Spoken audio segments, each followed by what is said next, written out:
मनमौजी लड़के, आवारा लड़के, गुंडे लड़के, लफंगे लड़के, जिनको काम धंधा नहीं करना आता, उनके छीना छोरी और उनके माँ बाप क्या सिखाते हैं। कोई अपराधी धनेश्वर टेक्सटाइल के वर्कर के तरफ आंख उठा के दोबारा देखने का कोशिश करेगा तो शायद वो अपने टांगों के ऊपर चलने लायक नहीं रहेगा। इस चीज को मेरी चेतावनी समझ ले। 40,000 रुपये हमको छीन लिए है। मालिक को हम कह दिए सर हम जयनगर हम नहीं जाएंगे काम करने, हमको ये बाल बच्चा जान रहेगा तो बहुत कमा के खाएंगे। जयनगर से हम कुछ पैसा उसा लेके आते रहते हैं तो हमको कलवाही और कपसिया के बीच में उसमें हमको छीन छान करते हैं। जो भी बेल कराता है, जो भी व्यक्ति जमानत कराता है, वो सबसे बड़े अपराधी वो व्यक्ति हैं, क्योंकि गंदगी को बढ़ावा देने में अपराधियों को देखते ही शूट करने का मैं बिहार सरकार से मांग करता हूं, ताकि निर्भय होकर बिहार में लोग निवेश करें और यहां पे काम धंधा करें। धनेश्वर टेक्सटाइल प्राइवेट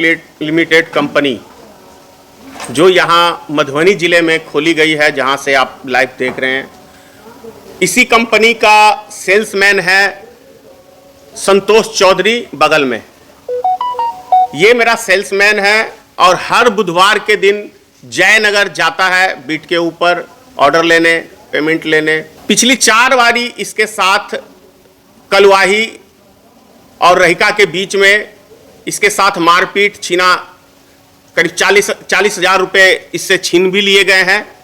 और ये इतना डर चुका था कि इसके बाद हमने ये इन्होंने कहा कि सर जी मेरा हिसाब कर दो, मैं काम नहीं करना चाहता हूं, अगर जिंदगी रही तो बहुत नौकरी मिल जाएगी।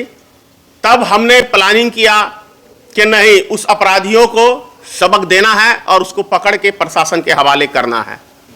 हम लोग ने एक प्लान सेट किया।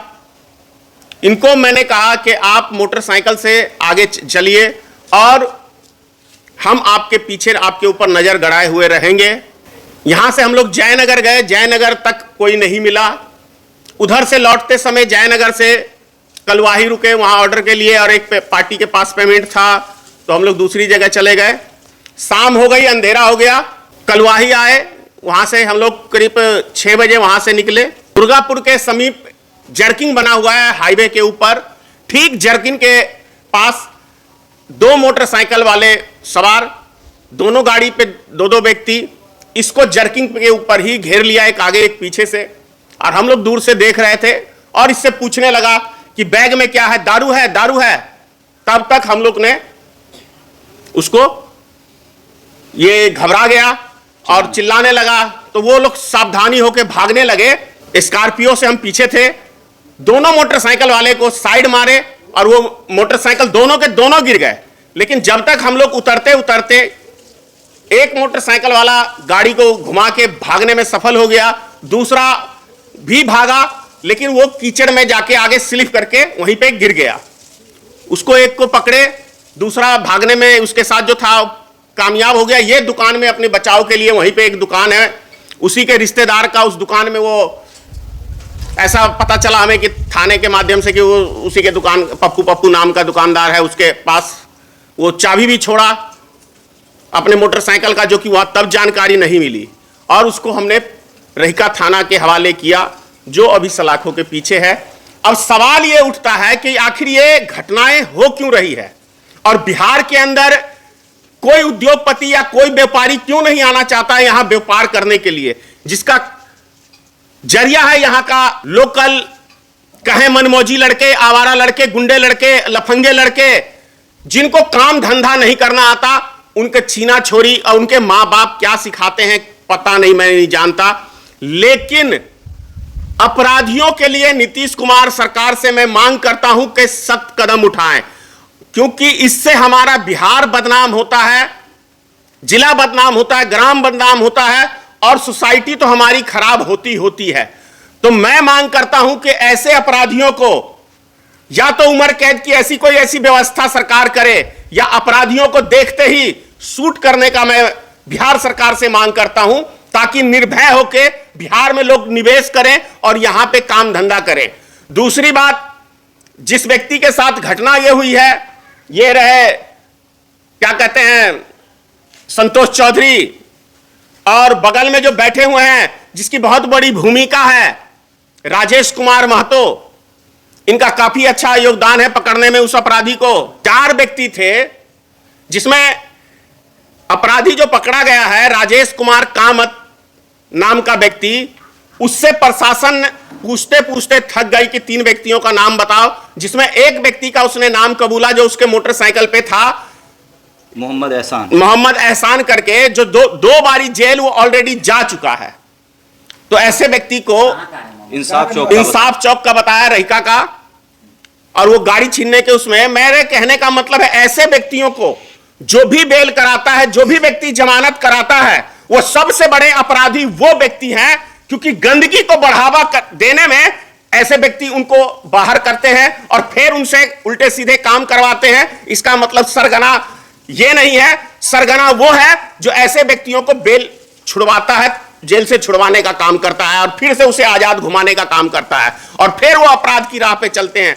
तो ऐसे व्यक्तियों पे थोड़ा ध्यान दें, और जो व्यक्ति सोचते हैं कि नहीं समाज हमारा स्वच्छ रहे, बिहार का नाम रोशन हो, मधुबनी जिले का नाम रोशन हो, तो अपराधियों से दूरी बनाएं और उसको अपराधियों को सलाखों के पीछे भिजवाने का हर व्यक्ति का कर्तव्य बनता है। और किसी भी समाज में यदि इस तरह की घटना होती है तो मैं कहता हूं कि ऐसे व्यक्ति को सपोर्ट ना करें, क्योंकि आप उस व्यक्ति को बचा नहीं रहे हैं, आप अपराध को बढ़ावा दे रहे हैं। तो मैं हर व्यक्ति से यह प्रार्थना करता हूं। विशेष आपको बताएंगे जिसके साथ ये घटना हुई है, संतोष कुमार चौधरी। क्या नाम है? संतोष चौधरी सर जी। अच्छा, यहाँ कब से काम कर रहे हैं? सर हम 1 साल से करते हैं काम सर जी। अच्छा, सेल्समैन है। जी अच्छा, तो कहाँ जा रहे थे? सर, ये अपने कंपनी से लेके हम जयनगर जाते हैं हर बुधवार को। रहिका होते हुए हम जयनगर जाते हैं। जयनगर में कुछ पार्टी है, नारायण में कुछ पार्टी है, दुल्ली पट्टी में कुछ पार्टी है, और ये कलवाही में कुछ पार्टी है सर, कपसिया में भी कुछ पार्टी है। जयनगर से हम कुछ पैसा उसा लेके आते रहते हैं, तो हमको कलवाही और कपसिया के बीच में उसमें हमको छीन छान करते हैं। पहला बार सर हमको 20,000 रुपया छीन लिया है, दूसरा बार 15,000 रुपया छीन लिया है, एक बार 70, तीसरा बार हमको 5,000 छीना है। ये वही आदमी है जो एक बार छीना सर? ये लड़का है ना जो पकड़ा हुआ, एक लड़का भाग गया है, वो लड़का सर हम उसको चेहरा हम चिन्हे हैं, जो 2 बार जेल गए हैं, वो थाना हमको फोटो दिखाए, तो वो लड़का दोबारा हमको मिला है, मगर वो पकड़ाया नहीं अपराधी जी। 40,000 रुपया हमको छीन लिए है। मालिक को हम कह दिए सर हम जयनगर हम नहीं जाएंगे काम करने, हमको भी बाल बच्चा जान रहेगा तो बहुत कमा के खाएंगे, हम काम नहीं कर पाएंगे। नाम क्या होता है? मेरा नाम संतोष चौधरी है सर जी। क्या मांग करते हैं? सर मांग यही करते हैं, जो हमारे बिहार के अंदर में जो फैक्ट्री खुलता है और बिहार में जितना कारखाना खुलने वाला है खोलते हैं, इसी कारण से हमारा बिहार में कारखाना नहीं खुल पाता है, क्योंकि यहाँ लूटपाट का ज़्यादा है। और जब हम लोग काम करते हैं, हम कभी बिहार में काम करते हैं, और अच्छी बात है, बिहार का कम से कम नाम रोशन होना चाहिए। बिहार में भी जींस कंपनी का एक प्लांट खुला हुआ है, इसका भी नाम फैले। क्या आपको भय लग रहा है जाने में? सर हमको बहुत भय लग रहा है, हम अभी भी हमको डर लग रहा है, क्योंकि हमको कभी कुछ भी कर सकता है सर। काम पे नहीं जा रहे हैं क्या? नहीं जा रहे हैं सर, इसी कारण से जयनगर हम छोड़ दिए हैं, हम काम पर नहीं, डर के कारण हम नहीं जा रहे हैं। हमका फैमिली भी बोल रहा है ऐसा काम है, आपको जान का खतरा है, जिंदगी रहेगा तो बहुत कमाएंगे। जान माल दोनों का खतरा जी। है, और यहाँ का जो लोकल प्रशासन है उसको भी ध्यान देना चाहिए। जो अपराधी मान लीजिए कि जो नहीं पकड़ में आया है, वो प्रशासन को जल्द से जल्द उसको पकड़ना चाहिए।